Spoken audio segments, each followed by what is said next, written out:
মাননীয় সভাপতি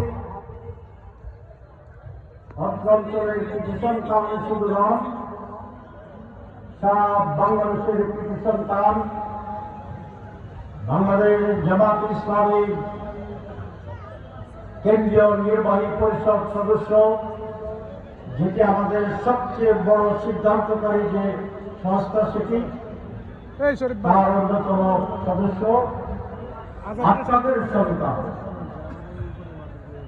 এই মাঠে যিনি ছোটবেলায় ফুটবল খেলেছেন আমি শুনেছি, আমাদের সেই জাতীয় এবং কেন্দ্রীয় নেতা যারা মোবারক হোসেন, জামাত ইসলামীর 15 বর্ষের সদস্য, কুমিল্লা মহানগরী আমির জনাব বিন মোহাম্মদ, মাননীয় জেলা আমির, জেলা নেতৃবৃন্দ, শ্রদ্ধেয় ওলামায়ে কেরাম, মুরব্বিয়ানে আজম, আজ এই হাজীগঞ্জের এই বিশাল মহাসমাবেশে উপস্থিত জাগ্রত যুগের সম্মানিত শ্রদ্ধেয় ভাইয়েরা, আসসালামু আলাইকুম ওয়া রাহমাতুল্লাহি ওয়া বারাকাতুহু। আমরা খুবই ছোটবেলা থেকেই হাজীগঞ্জের নাম জানতাম। তখন এই গল্পটাই ছিল, এটা একটি অনবদ্য একটি বিশাল জায়গা। আমি 2004 ভোটার বয়সে ছিলাম, যখন আমি এমপি ছিলাম। এইবার এসে কিছুটা হতাশ হয়েছে, মনে হয়েছে 2004 আর পড়ে নাই, কোন উন্নতি চোখে পড়ে নাই, যাহা আছে তাহাই। আমি জানি না আমি ভুলছি না। এখানে সব রয়েছে জ্ঞান হয়ে থাকে, সেই জ্ঞানটা আসতে হয়। এটা সমাধান করা খুব কঠিন ছিল না। এখানে 2 থেকে 3 কিলোমিটার যদি ওভারব্রিজ করে দেওয়া যেত বাজার বলতে, তাহলে এই সমস্যার সমাধান হয়। আপনারা এটা চান? ইনশাআল্লাহ আমরা যদি সুযোগ পাই, আপনারা যদি আমাদের উপর দায়িত্ব অর্পণ করেন, এই রাস্তায় যত জ্যাম আছে, বাজার আছে, আমরা জ্যাম তাড়ানোর ব্যবস্থা করব, ওভারব্রিজ করব ইনশাআল্লাহ। হাজীগঞ্জের সাথে আরেকটি ইমোশন আমার বাড়ি টাঙ্গাইল। কি বলেন? ভাই পিছে যান। আমি আপনাদের প্রতিবেশী, আমার বাড়ি চন্দ্রগ্রাম পদুয়া। সেটা হচ্ছে এখানে ডিমান্ড ছিলেন দীর্ঘদিন ধরে। ওনার আমাদের বাড়ির পাশেই, আমরা একই এলাকার মানুষ ছিলাম। আজকে শুনেছি যে উনি চলে গেছেন ঢাকায়। রফিক সাহেব আল্লামা। সম্মানিত ভাইয়েরা, সকালে আমি শাহরাস্তিতে এরকমই একটি জনসভায় প্রোগ্রাম করেছি। শাহরাস্তি হাজীগঞ্জ দুটা মিলেই বোধহয় একটি আসন। ওদেরকে যদি এখানে আনা যেত, আরো তো আপনাদেরকে যদি ওইখানে নেওয়া যেত, তাহলে এটা ঢাকার একটা মহাসমাবেশ হয়ে যেত।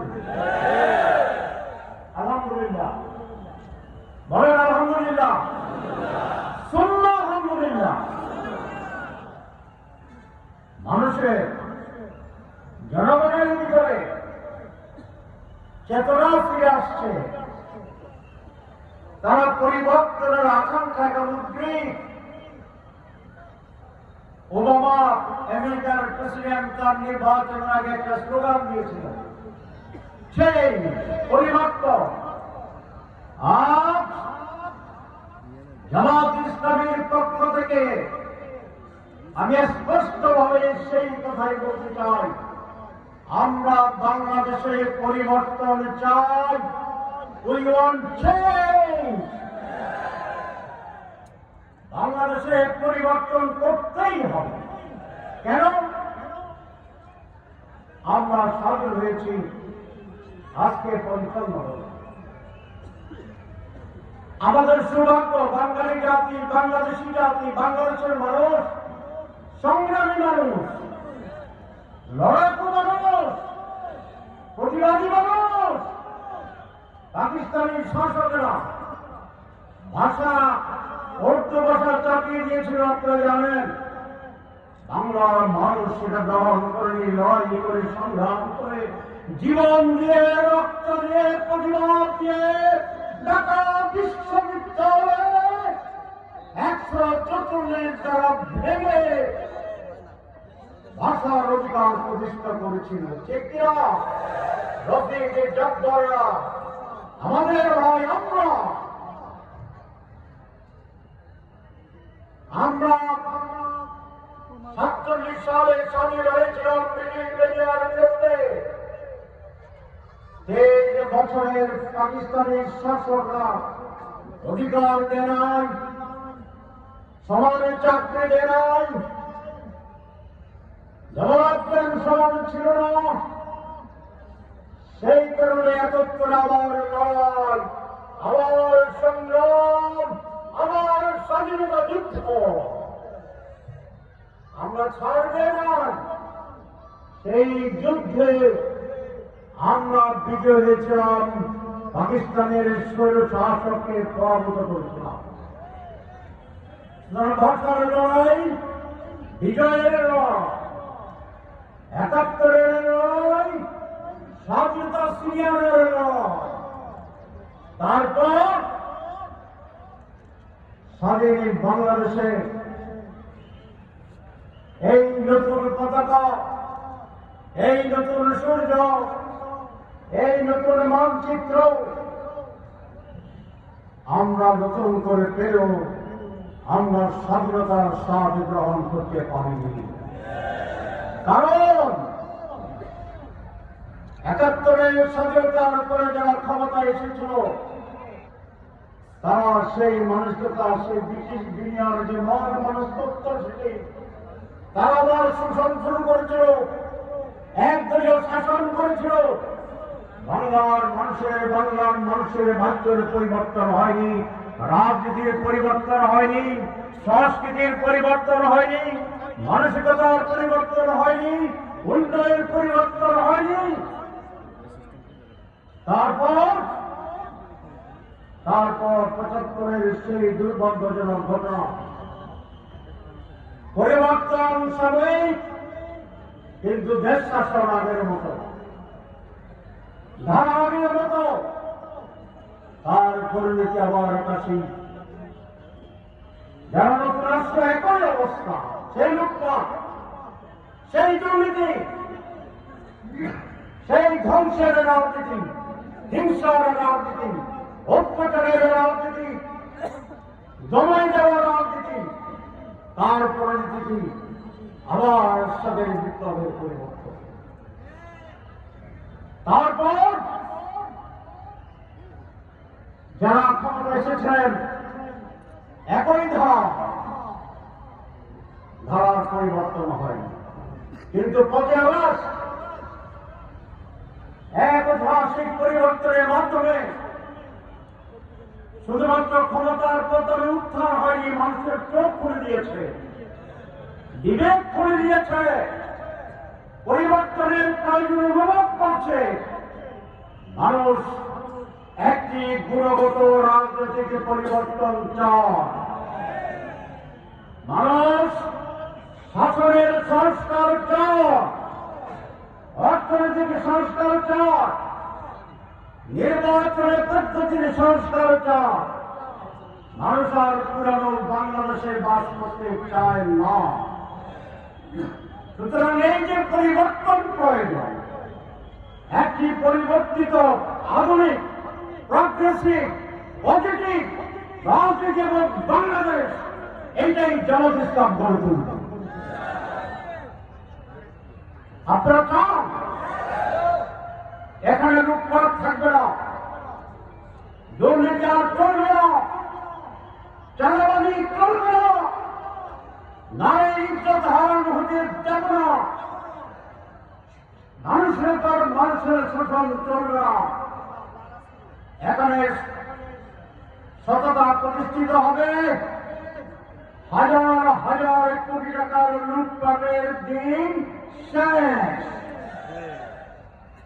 চাঁদাবাজের দিন শেষ করতে হবে, অস্ত্রবাদীর দিন শেষ করতে হবে, মানুষের অধিকার হরণের দিন শেষ করতে হবে। একটি গুন্ডা 10টি গুন্ডা,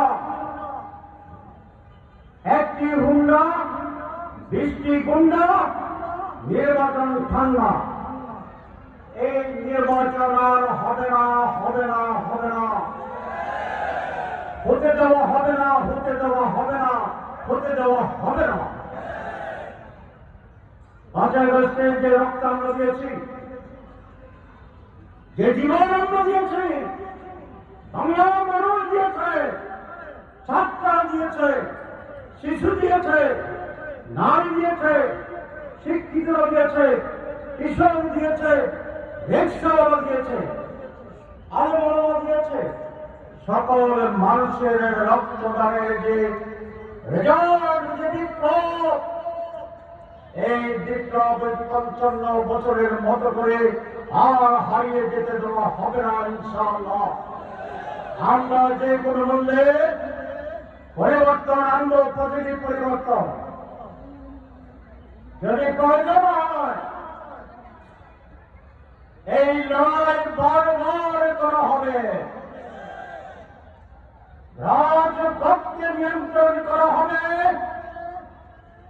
রক্ত দেওয়া হবে। বাংলায় আজ কারো পিসপুরা রাস্তার যদি আপনি ফরেন্সিক এক্সরে করেন, আমার ভাইয়ের, বোনের, বাপের, পিতার, সন্তানের রক্ত সেখানে ফিরে যাবে। বাংলার মাটি ঘুরে যদি আপনি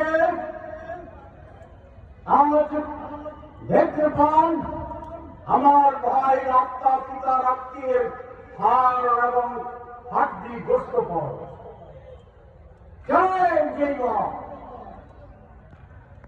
আমরা সোনার বাংলা, সবুজ বাংলা, নতুন বাংলা, 6 দফা, 18 দফা, 19 দফা, এই দফায় আর বিশ্বাস করি না।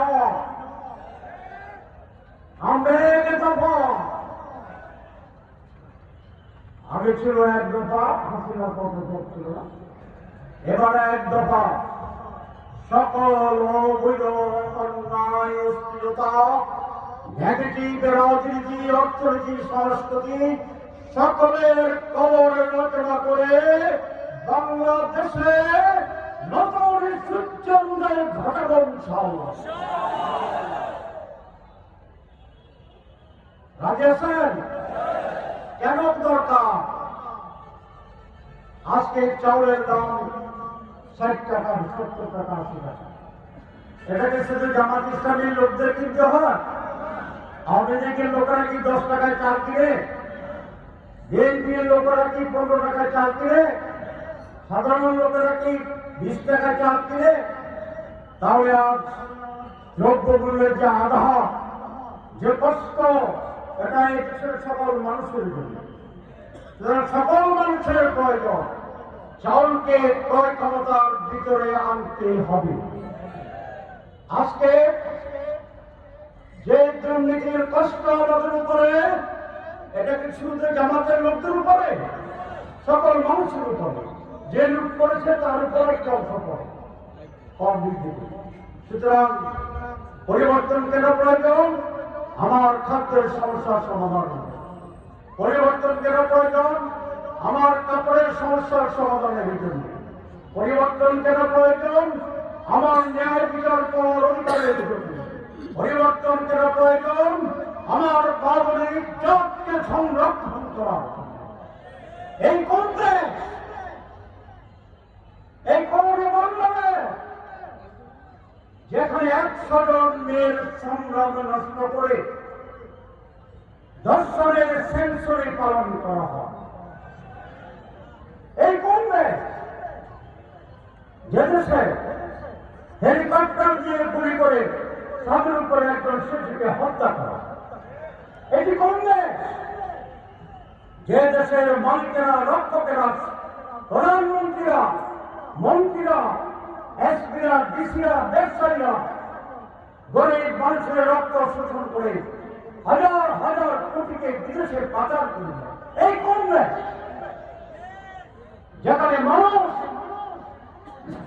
চোর ডাকাতের ভয়ে ব্যাংকে টাকা রাখে, আর ব্যাংকের মালিকেরা সমস্ত টাকা মহাজাগতের মতো হয়ে বিদেশে পাচার করে। এই বাংলাদেশ তো আমরা চাইনি, এই বাংলাদেশ তো আমরা চাই না। আমরা যে বাংলাদেশ চাই সেখানে সকল মানুষের খাদ্যের সমস্যার সমাধান হবে, যেখানে মানুষের কাপড়ের সমস্যার সমাধান হবে, শিক্ষা ব্যবস্থাকে সার্বজনীন করা হবে, দরিদ্র মানুষের সন্তানেরা বিনা পয়সা শিক্ষা পাওয়ার অধিকার নিশ্চিত করা হবে। ন্যায় বিচার। আমি বিস্মিত হই, একজন বিচারপতি হাইকোর্ট বা সুপ্রিম কোর্টে শপথ করে মিথ্যা রায় দিতে পারে। এই দেশকে পরিবর্তন যদি আমরা আনতে না পারি, স্লোগানের পরিবর্তন দিয়ে, দলের পরিবর্তন দিয়ে, ক্ষমতার পরিবর্তন দিয়ে এই পরিবর্তন হবে বলে তো 55 বছর হচ্ছে, দলটা একটি সঠিক। এই পরিবর্তনের জন্য আজকে প্রয়োজন এই দেশের সকল মানুষের এই সিদ্ধান্ত যে আমরা আগামী নির্বাচনে সব মানুষকে ভোট দেব। আপনি বিএনপি করেন, আপত্তি নাই, সব ক্যান্ডিডেটকে ভোট দেবেন। আপনি জামাত করেন, আপত্তি নাই, সব প্রার্থীকে ভোট দেবেন। আপনি কমিউনিস্ট পার্টি করেন, আপত্তি নাই, সব মানুষকে ভোট দেবেন। আওয়ামী লীগের কথা না কথা না বলি, কি হবে? একটি পয়েন্টে জাতি ঐক্যবদ্ধ হতে হবে যদি পরিবর্তন চান, যে আমরা কোন অসৎ মানুষকে ভোট দেব না। দলের প্রশ্ন নয়, পতাকার প্রশ্ন নয়, জাতি রক্ষার প্রশ্ন। দুই, বাংলাদেশের স্বাধীনতা বিশ্বাস করে না, অন্যের কাছে মাথা বিক্রি করে দেয়, বাগানিতে দেওয়ার সম্ভাবনা আছে।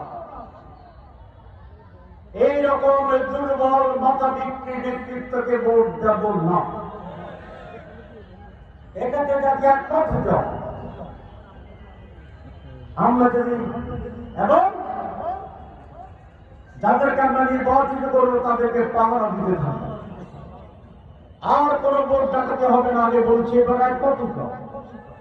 লাইন দিয়ে ভোট দেন, ভোট দেন, তাহলে ভোটারদের কদর হবে।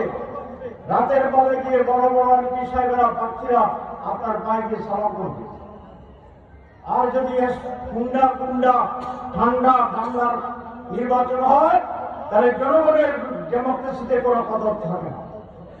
সুতরাং জনগণের যে অধিকার সেটা নিশ্চিত করার জন্য আমরা ভূমিকা রাখবো। রাজি আছেন? রাত জাগতে পারবেন, জীবন দিতে পারবেন, রক্ত দিতে পারবেন, সম্পদ দিতে পারবেন। ত্যাগেই বিজয়, ত্যাগেই মহান। জাতির জন্য, সত্যের জন্য, ইসলামের জন্য যে লড়াই, এটাই মানুষকে শ্রেষ্ঠ করে। আমরা সেই শ্রেষ্ঠ মানুষ হতে চাই। কি বলেন? আমি যেটা আসলে আগাম সম্ভব, আমি সামান্য কথা বলে শেষ করবো। আজকে 5 আগস্টে আমরা যে উদযাপন করে সেদিনের স্বাধীনতা এনজয় করেছিলাম, আমি জেনেছিলাম 5 তারিখে, কিন্তু বেরোসি দেখলাম রাস্তা হাজার হাজার মানুষ। আমার সাথে ছিলেন মোবারক ভাই, আমরা দুজনে একই রুমে জেনেছিলাম। উনি অসুস্থ হয়ে পড়ছিলেন, হার্ট অ্যাটাক হয়ে যাচ্ছিল, আমরা ঘর নিয়ে গিয়েছিলাম, কিন্তু আল্লাহ নিশান নিয়েছেন। সেই জন্য বলেছি